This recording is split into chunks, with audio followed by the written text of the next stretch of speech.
und herzlich willkommen zu einem neuen Let's Play von mir. Ja genau, Metal Gear Solid 3 Snake Eater. Ja, wir fangen genau da weiter an, also wo jetzt... Ja, nee, was babbel ich da? Wir fangen in der Vergangenheit an.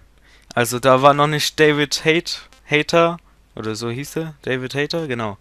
Der war noch nicht da gewesen, also Solid Snake. Wir spielen hier seinen Vater. Ja genau, sein Vater. Naked Snake, später bekannt als The Big Boss. Und hier werden wir auch erfahren, wie der zu diesem Titel gekommen ist. Also erstmal, ja, mir gefällt Metal Gear Solid 1 mehr als der zweite Teil. Wir spielen auf normal, aber bevor ich starte, hier werden wir sehr viel erfahren, also wie er so Big Boss wurde und alles. Ja, was babbel ich? Wir sehen das alles. Ich will jetzt nichts spoilern, wir sehen das alles. Also bin ich schon mal weg.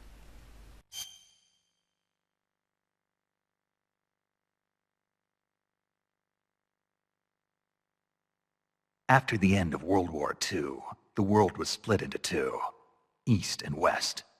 This marked the beginning of the era called the Cold War.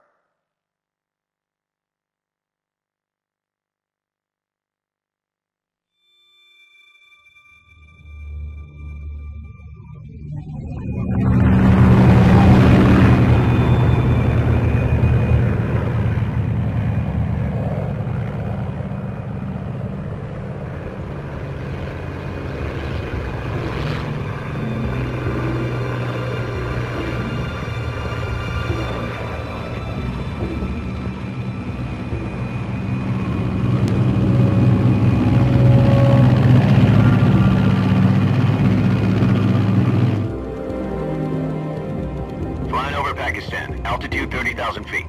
Approaching Soviet airspace.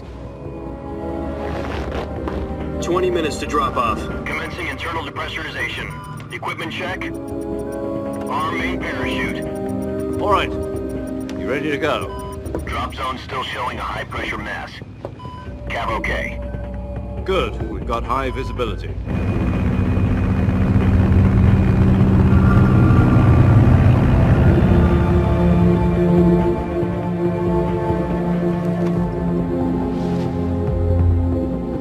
Put out that cigar.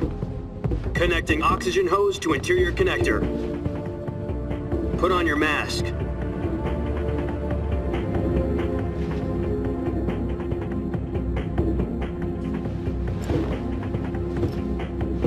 Does this panty waste know what he's doing? Approaching release point. 10 minutes to drop off. Hey, are you deaf? He said put out the cigar and put on your mask.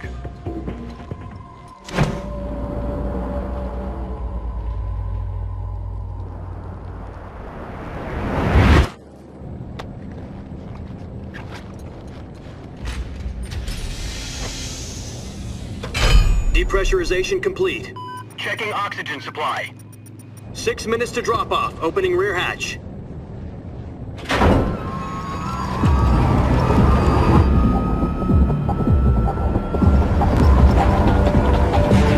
Sunrise.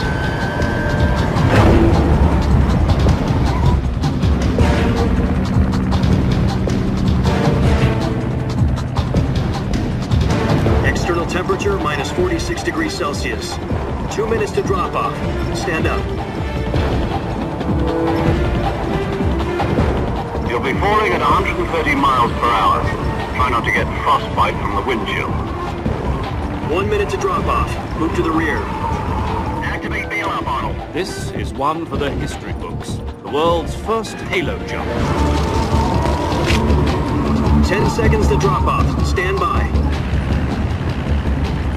Status okay. All green. Prepare for drop-off. Countdown. 5, 4, 3, 2, 1. Spread your wings And fly. God be with you.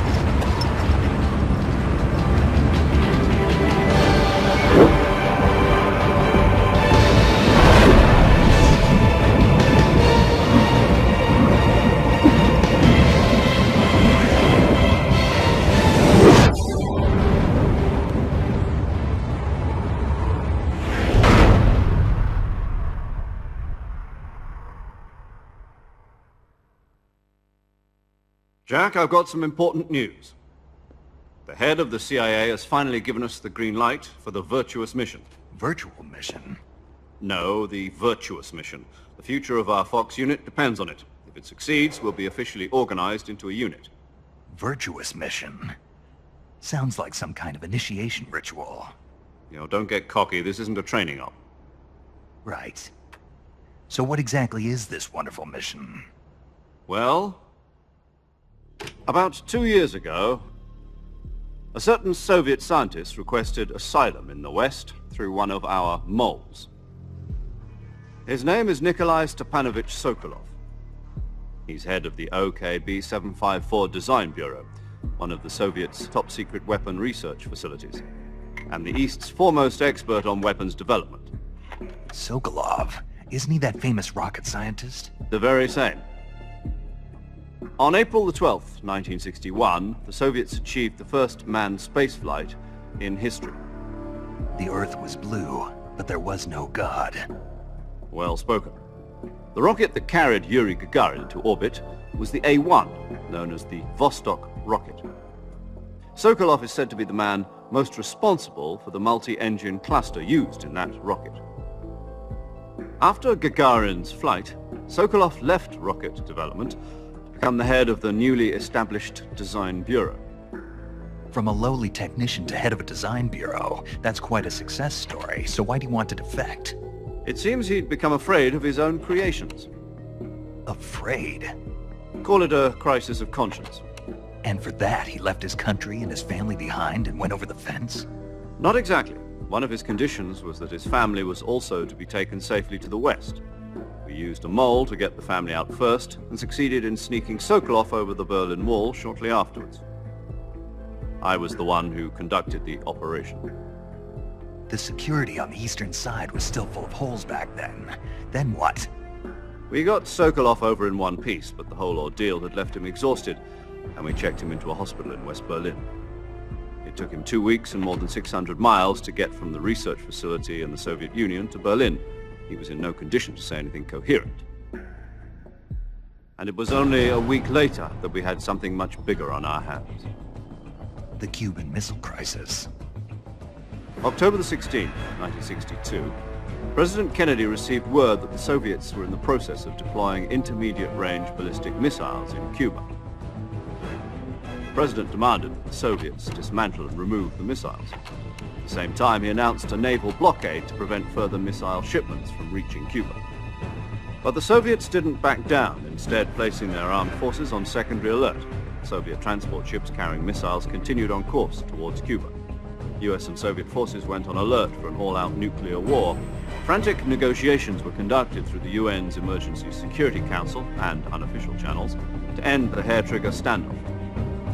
Finally, on October the 28th, the Soviet Union agreed to remove its missiles from Cuba, and so the world avoided a nuclear holocaust. But in order to get the Soviets to pull their missiles out, we had to make a deal. You mean the one where the US agreed to remove its IRBMs from Turkey? No. The Jupiter IRBMs deployed in Turkey were obsolete, and we were going to get rid of them anyway. They had no strategic value whatsoever to either the US or the Russians.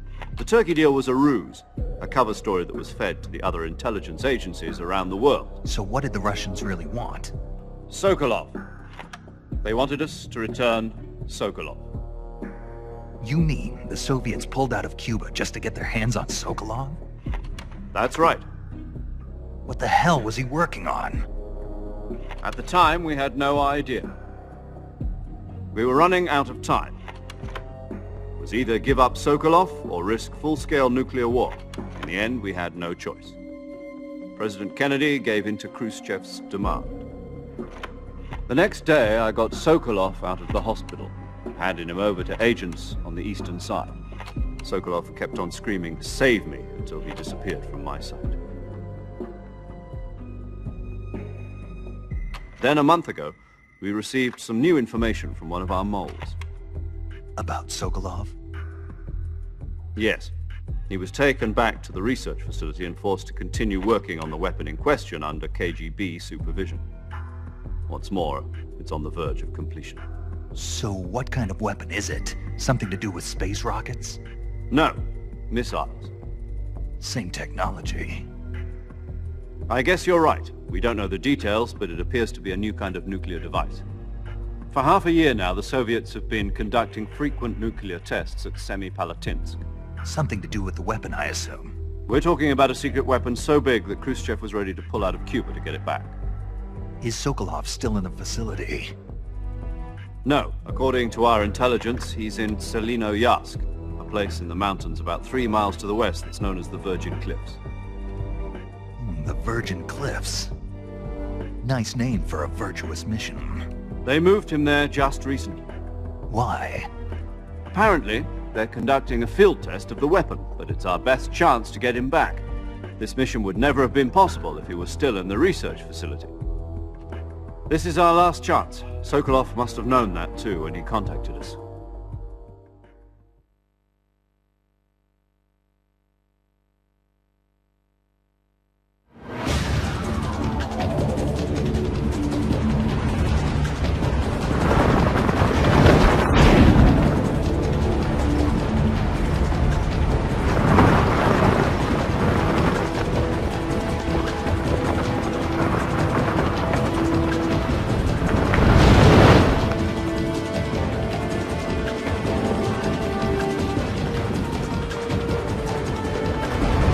Listen up, Jack. Your mission is to infiltrate Selino-Yarsk in the Soviet mountains, ensure the safety of Sokolov, and bring him back to the West.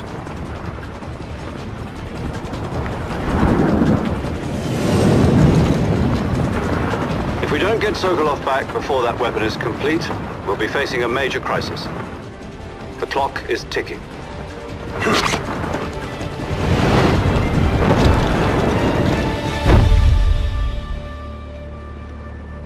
Once we've confirmed the rescue of Sokolov, stand by at the recovery point. A recovery balloon will be dropped at that point. Helium will be pumped into the balloon to inflate it. The process takes about 20 minutes. Once it's complete, the gunship's arm will latch onto the balloon and pull it up. The Fulton surface-to-air recovery system. I'm familiar with the theory. Take it easy. It's been combat-proven. Do you think Sokolov is up to it? The shock will be less than during a parachute jump, and the arm can handle up to 500 pounds. So you're planning on going over the border in a single combat talon? She's equipped with 2 6-barrel 20mm Vulcan cannons, as well as 2 40mm machine guns. Sounds like she could hold her own against a battalion of tanks. Even with the fuel in the reserve tank, we're facing a 4-hour time limit. If all goes well, it shouldn't take more than a few hours. Home in time for dinner. But if anything goes wrong, You'll be eating dinner, breakfast, and all the rest of your meals in the jungle.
Do you copy?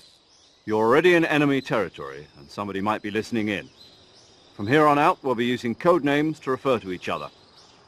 Your code name for this mission will be Naked Snake. I'll be referring to you as Snake from now on. You're not to mention your real name. Snake? What, you don't like snakes? What do you mean? You've eaten one before, haven't you? In survival training? I'm glad to hear that. I don't know if I'd ever order one in a restaurant, but... Be careful, you might not have a choice. What about you, Major? What should I call you? Let's see. I'll be Tom. Call me Major Tom. This will be a sneaking mission. You must not be seen by the enemy. You must leave no trace of your presence. Is that clear? This kind of infiltration is the Fox unit's speciality. In other words, weapons and equipment are procured on site. That goes for food as well. You're completely naked, just as your name implies. Great. Now I see why you asked me if I like snakes. I suppose calling me Snake was your idea of a joke, too. No. There's a good reason for that. I'll tell you later when the time is right. Gotcha. Getting back to the subject, how exactly am I supposed to feed myself? You've been issued a knife and a tranquilizer gun. Use them to hunt for food.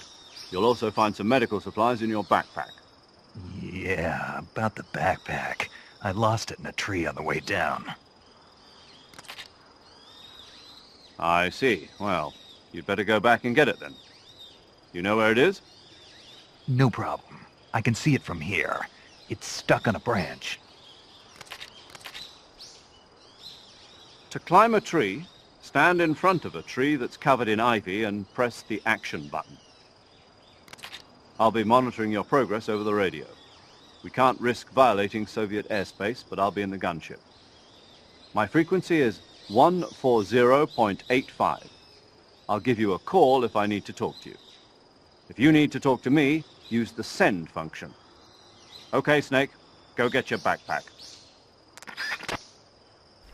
Ja, okay, da sind wir auch. Wir sind nicht David, nein, wir sind Jack. So heißt er in Wirklichkeit. Big Boss damals, also Naked Snake.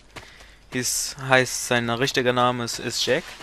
Okay, und jetzt müssen wir unseren Rucksack holen, indem wir da hochgehen. Und darüber jumpen. Man könnte, glaube ich, sogar direkt auf den Ast jumpen, aber das ist ein bisschen schwer. Ich glaube, vielleicht ist es gar nicht möglich, babbelig heiß. Oder man kann in der Luft noch die Tasche schnappen, wenn man da oben ist. Aber egal, jetzt kommt wieder ein Anruf, darum bin ich wieder ruhig.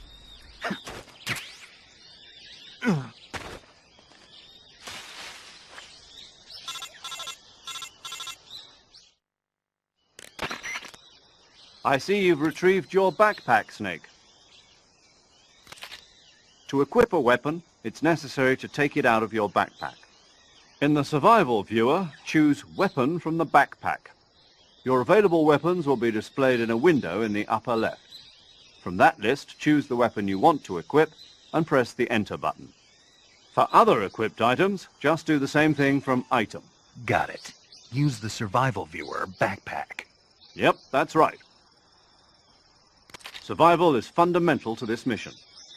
After you've been out in the field for a while, your stamina will start to drop. If your stamina gets too low, it'll affect your performance. You won't be able to shoot accurately, for example, and your wounds won't heal as smoothly.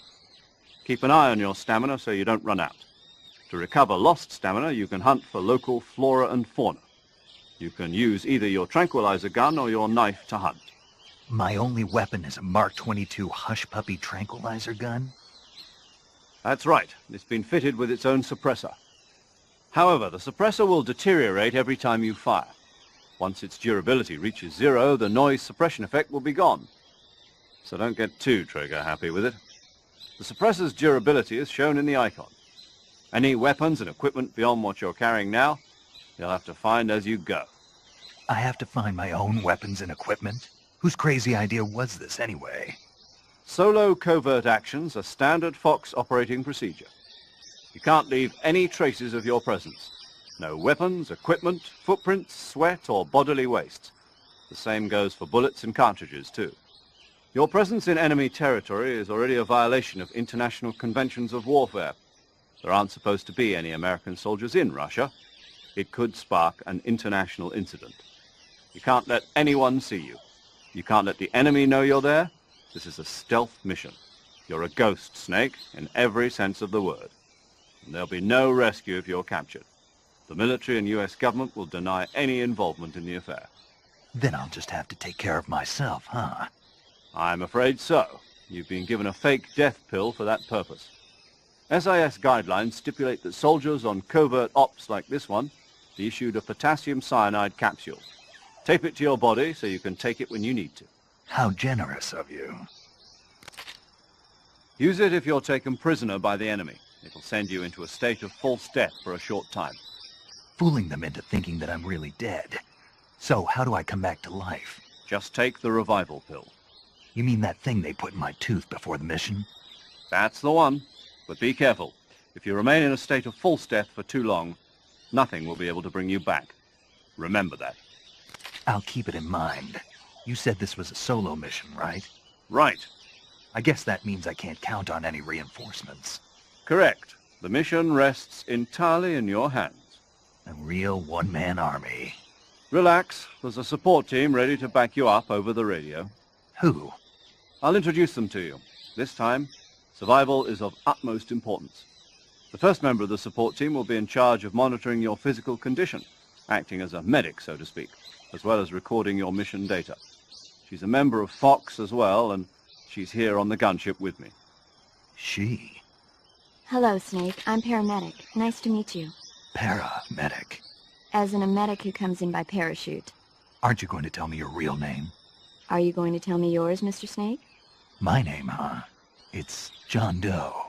And they call you Jack for short. You're a regular Captain Nemo. A name means nothing on the battlefield. After a week, no one has a name. What's your name? Jane Doe. Very funny. I wasn't joking, but I'll tell you my name only if you manage to make it back alive. My frequency is 145.73. She's also in charge of recording your mission data. Whenever you want to save, send a message over the reserved save frequency, 140.96. So saving lets me record my mission data. That's right. It also records the state of your health. Good to know. There's one more person I want to introduce you to, Snake. Huh? Speaking of snakes, you remember the boss, don't you? A legendary soldier and your mentor. Actually, it was the boss that got the DCI's authorization in the first place. She's going to be serving as Fox's mission advisor. The boss is? She also helped me plan this mission. She and I were at SAS together. Jack, is that you? How many years has it been? Boss? That's right. It's me. Oh. Talk to me. Let me hear your voice. It's been 5 years, 72 days, and 18 hours. You've lost weight. You can tell just by the sound of my voice. Of course I can. I know all about you. Really? Well, I don't know anything about you. What's that supposed to mean? Why'd you disappear on me all of a sudden?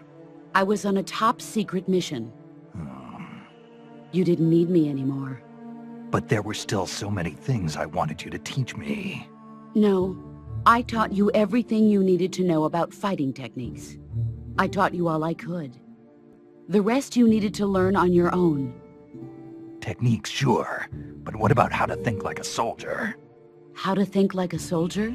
I can't teach you that. A soldier needs to be strong in spirit, body, and technique. And the only thing you can learn from someone else is technique. In fact, technique doesn't even matter. What's most important is spirit. Spirit and body are like two sides of a single coin. They're the same thing. I can't teach you how to think. You'll just have to figure it out for yourself. Listen to me, Jack. Just because soldiers are on the same side right now doesn't mean they always will be. Having personal feelings about your comrades is one of the worst sins you can commit. Politics determine who you face on the battlefield. And politics are a living thing. They change along with the times. Yesterday's good might be tomorrow's evil. Is that why you abandoned me? No, it had nothing to do with you. I already told you, Jack. I was on a top-secret mission. A soldier has to follow whatever orders he's given. It's not his place to question why. But you're looking for a reason to fight. You're a natural-born fighter, but you're not quite a soldier. A soldier is a political tool, nothing more. That's doubly true if he's a career soldier. Right and wrong have no place in his mission. He has no enemies and no friends. Only the mission. You follow the orders you're given. That's what being a soldier is.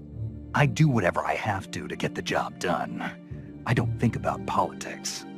That's not the same thing. Sooner or later, your conscience is going to bother you. In the end, you have to choose whether you're going to live as a soldier or just another man with a gun. There's a saying in the Orient, loyalty to the end. Do you know what it means? Being patriotic. It means devoting yourself to your country. I follow the president and the top brass. I'm ready to die for them if necessary. The president and the top brass won't be there forever. Once their terms are up, others will take their place. I follow the will of the leader, no matter who's in charge. People aren't the ones who dictate the missions. Then who does? The times. People's values change over time, and so do the leaders of a country. So there's no such thing as an enemy in absolute terms. The enemies we fight are only enemies in relative terms, constantly changing with the times.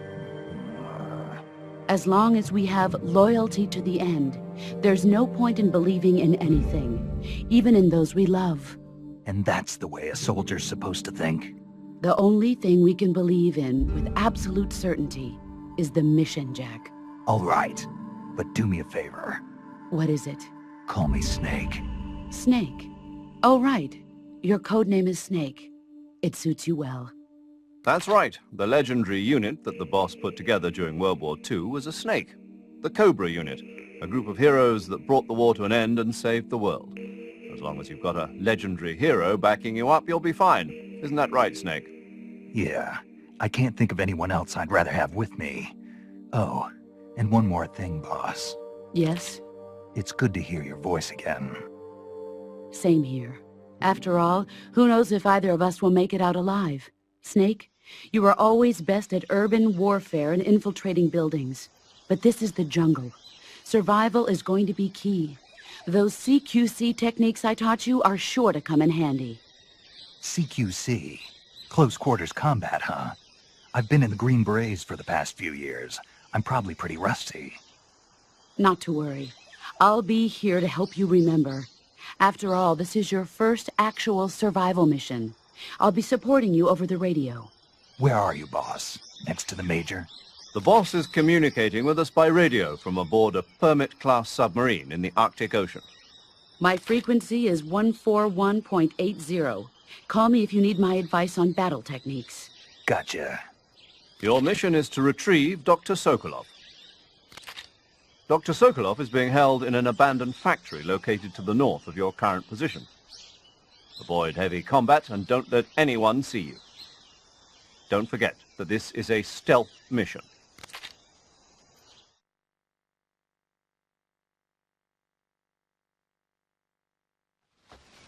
Snake, try to remember some of the basics of CQC.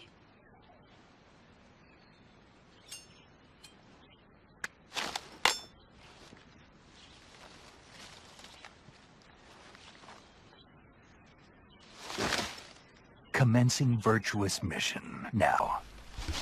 Ja, du beginnst die Mission und ich beende diesen Let's Play jetzt. Also diesen Part. Nicht das ganze Let's Play, ist ja klar. Okay, wir sehen uns im nächsten Part. Der läuft schon mindestens eine halbe Stunde. Boah, wie lang. Oder fast eine halbe Stunde.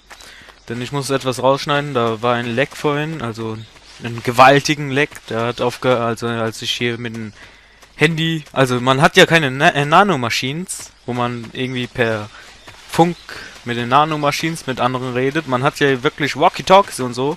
Ein Zeug. Da reden wir. Und ja, ich würde sagen, ich speichere jetzt.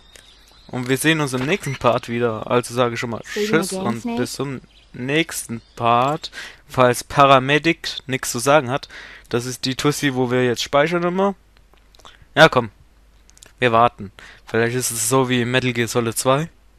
Dass die immer was zu sagen haben.